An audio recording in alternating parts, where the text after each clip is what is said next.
Domestic Issues Counselor, Mr. James Horton. Welcome back to my class. I'm on a topic today and a question for you all, and even for myself, needing some answers. Why do you all think that people, I'm always thinking about my people, but abroad, all people, why do, especially black people, why do people live longer who tell lies than people who tell the truth? Right? Why do people live longer telling lies than those who tell the truth? Why is that? Why is it people that's bringing the truth to the community, people that's challenging the lies of the community, people that's trying to help other people with the truth, people that's bringing up facts from past hardships, past days of slavery, and just the past of what someone may have done, putting light on something, right? They say secrets die in the light of exposure. But why is it that people like yourselves, like myself, or like the great heroes of the past, the Malcolm X's and Martin Luther King's and Carmichael's and all these people, why is it that people that tell the truth happen to die sooner than those who tell a lie? Right? Why does a lie stretch so long? I guess it could be that a lie has to continually be told. Once you tell that lie, you have to add another lie, an extension, a link, like a chain. You have to add that to the lie you told last week or yesterday. And so this thing is interesting where people breathe on lies. It's like oxygen. It's like oxygen, just is something someone breathes in and breathes out, and this lie, and it's like, hey man, so-and-so is doing that, or so-and-so is over there, or he's not really a counselor, or he's got to be selling some kind of drugs. Just look at him, he got that look, he got that look of money, or he has to be doing that. Then he's done some things in the past. He once had a arrest record, right? No one knows that. I've cleaned that up, but it's all these kind of stories and lies, right? To devaluate somebody, to put death on someone's name, in order to make one feel higher. It's like the elevator.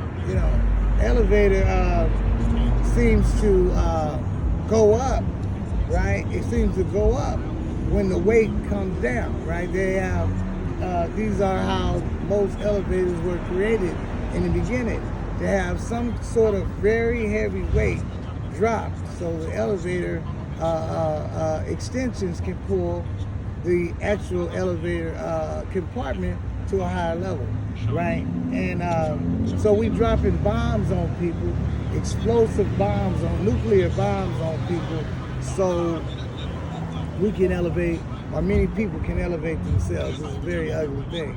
So the question again, why do people who tell lies live longer than people who tell the truth?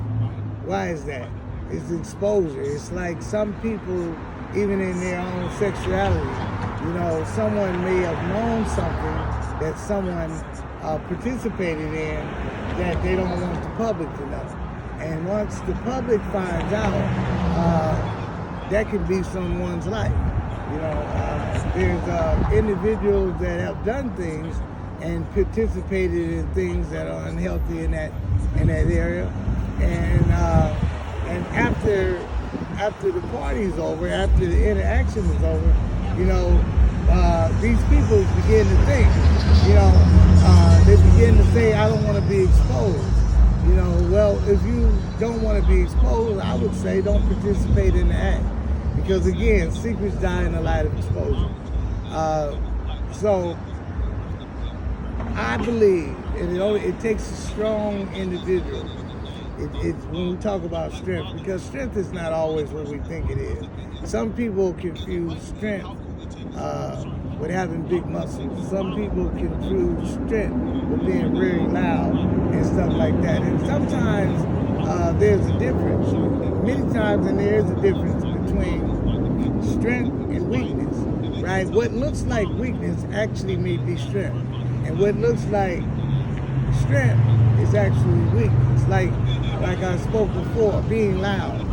That's not actually a strength, it's actually a weakness. Many of you have seen people come into a party. They walk into the party and they have their own stride, They all have their own swag when they're walking into a group of a whole bunch of other people, right? Everybody in the group is being loud, but the person many times that walks in the group is very quiet and doesn't open his mouth at all, seems to get most of the attention. Most people have stopped talking just to look at who is that, who is he, who is she, right? Because character doesn't show on a large level being loud. It shows on a person that can hold their composure, that can walk without requesting or screaming out for attention, right? That's what really shows. And then the other thing that shows is when you begin to open your mouth. When you open your mouth, you actually tell the world who you are. When you open your mouth and you have something to say, you tell the world who you are, right? And that's a good thing, but it's also known to be a bad thing too, because you are someone who may be telling the truth. You are someone that may be hitting many nerves in a person's biology, a person's framework. And you know, and sometimes you don't know who you're going to hit when you throw something out. But many times it hits many people because we are not really who we are claimed to be. We are actors. We are performers dressing up for a dress rehearsal, right? And we do that. We do that. Go. We do that.